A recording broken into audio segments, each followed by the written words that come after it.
Hello friends, welcome to Linden-Linthicum United Methodist Church.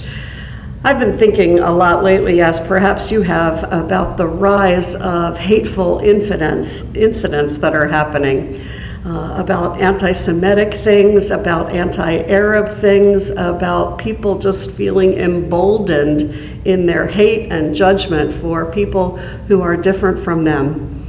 I find it really disturbing. I hope you do too, find it disturbing.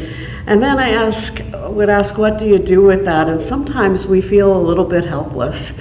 What do we as fairly advantaged mostly white Christians do?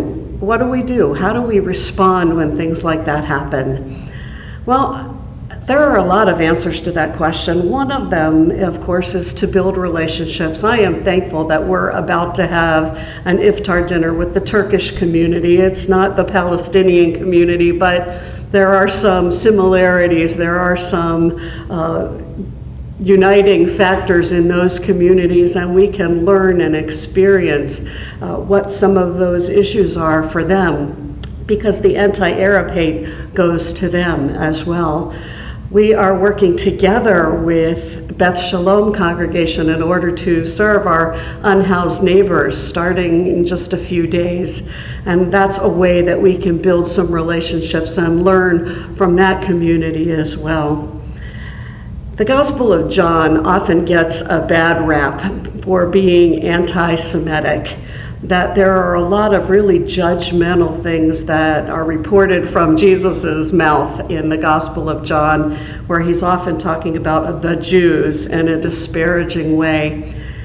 I would remind you to look closely as you're reading those texts, because Jesus is not talking about Jewish people as being bad. He was a devout Jew himself. He's talking about people who get so legalistic in their understanding that they forget to care for the people around them, that they forget to look at their own behavior. So I invite you to look closely at those texts.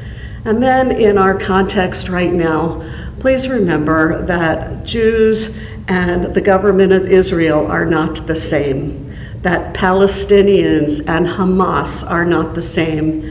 And when we meld those things together, it's a false equivalent, and it leads to hateful outcomes.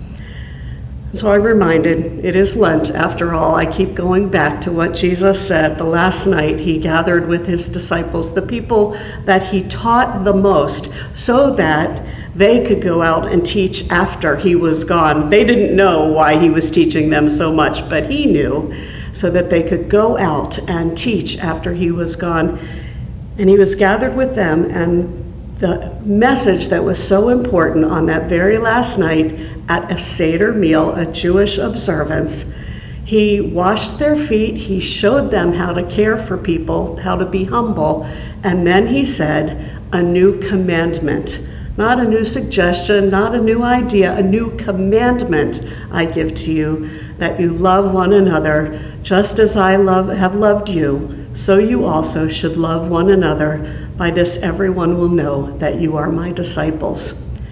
Now he was talking to his inner circle, his disciples in the room, but I don't think he just meant them. He was telling them, it's everybody that you encounter. So how do you love right now? Well, you listen. You hear people's stories. You refuse to make false equivalencies. And you care about the people that are on your doorstep. By this, everyone will know that you are Jesus' disciples.